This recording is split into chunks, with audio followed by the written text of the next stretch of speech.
بسم اللہ الرحمن الرحیم۔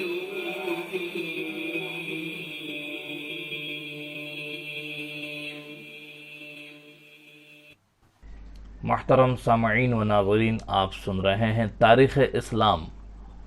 اب تک حضور اکرم صلی اللہ علیہ وسلم کے ملک شام کے دوسرے سفر تک کا ذکر ہو چکا ہے کہ مال تجارت کو آپ بڑی امانت اور دیانت داری کے ساتھ فروخت کرتے تھے۔ اس امانت اور دیانت داری کو دیکھ کر ہی حضرت خدیجہ رضی اللہ تعالی عنہا نے نکاح کا پیغام حضور اکرم صلی اللہ علیہ وسلم کو بھیجا تھا۔ آپ کی دیانت، امانت، خوش اخلاقی، پاک بازی، شرافت وغیرہ حضرت خدیجہ رضی اللہ تعالی عنہا سے پوشیدہ نہ تھی، اگرچہ مکہ کے شرفاء و امراء میں سے ہر ایک حضرت خدیجہ رضی اللہ تعالی عنہا سے نکاح کا متمنی تھا، مگر انہوں نے خود نفیسہ نامی عورت کے ذریعے، اور ایک روایت میں یہ بھی ہیں کہ عاتقہ بنت عبد المطلب کے ذریعے حضور اکرم صلی اللہ علیہ وسلم کی خدمت میں شادی کا پیغام بھیجا۔ آپ صلی اللہ علیہ وسلم کے چچا ابو طالب نے بھی اس رشتے کو منظور کر لیا۔ ابو طالب ہی نے خطبہ نکاح پڑھا۔ اس مجلس نکاح میں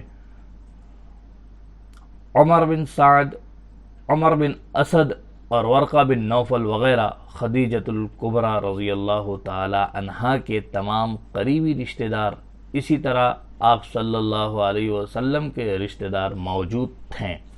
نکاح کے وقت آپ کی عمر 25 سال تھی اور حضرت خدیجہ رضی اللہ تعالی عنہا کی عمر 40 سال کی تھی۔ حضرت خدیجۃ الکبریٰ رضی اللہ تعالی عنہا کے بطن سے آپ صلی اللہ علیہ وسلم کے 3 بیٹے اور 4 بیٹیاں پیدا ہوئی۔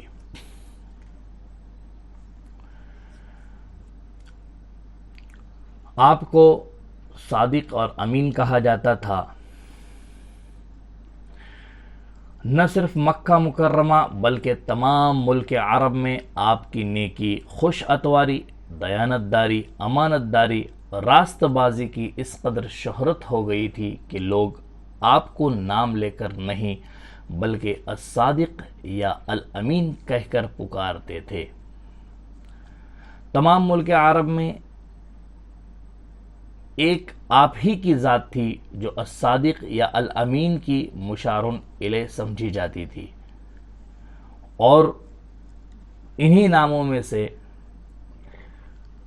لوگ آپ کو پہچانتے، انہی ناموں سے لوگ آپ کو پہچانتے اور جانتے تھے، یاد کرتے تھے۔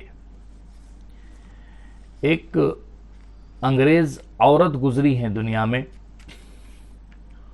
وہ لکھتی ہیں کہ پیغمبر اعظم صلی اللہ علیہ وسلم کی جس بات نے میرے دل میں ان کی عظمت و بڑائی قائم کی ہیں، وہ ان کی وہ صفت ہیں جس نے ان کے ہم وطنوں سے الامین یعنی بڑا دیانت دار کا خطاب دلوایا۔ کوئی صفت اس سے بڑھ کر نہیں ہو سکتی، اور کوئی بات اس سے زیادہ مسلم اور غیر مسلم دونوں کے لیے قابل اتباع نہیں۔ ایک ذات جو مجسم صدق ہو، اس کے اشرف ہونے میں کیا شک ہو سکتا ہے؟ ایسا ہی شخص اس قابل ہے کہ پیغام حق کا حامل ہو۔ عربوں نے اپنے زمانے میں ایک عہد و پیمان کیا تھا، اور پھر ایک زمانے تک وہ چلا، پھر ختم ہو گیا۔ حلف الفضول جس کا نام دیا تھا، حضور نے اس کی تجدید کرائی۔ کسی پرانے زمانے میں ملک عرب کے بعض اشخاص نے مل کر آپس میں یہ عہد کیا تھا کہ ہم ہمیشہ مظلوم کی طرفداری اور ظالم کا مقابلہ کریں گے۔ اس جماعت میں جس قدر اشخاص شامل تھے، اتفاقاً ان سب کے ناموں میں فضل کا لفظ آتا تھا، اسی لیے ان کے اس عہد کو حلف الفضول کے نام سے تعبیر کرنے لگے۔ یہ جماعت اب ملک عرب میں باقی نہ رہی تھی مگر اس کا تذکرہ، اس کا چرچا لوگوں کی زبان پر آ جاتا تھا۔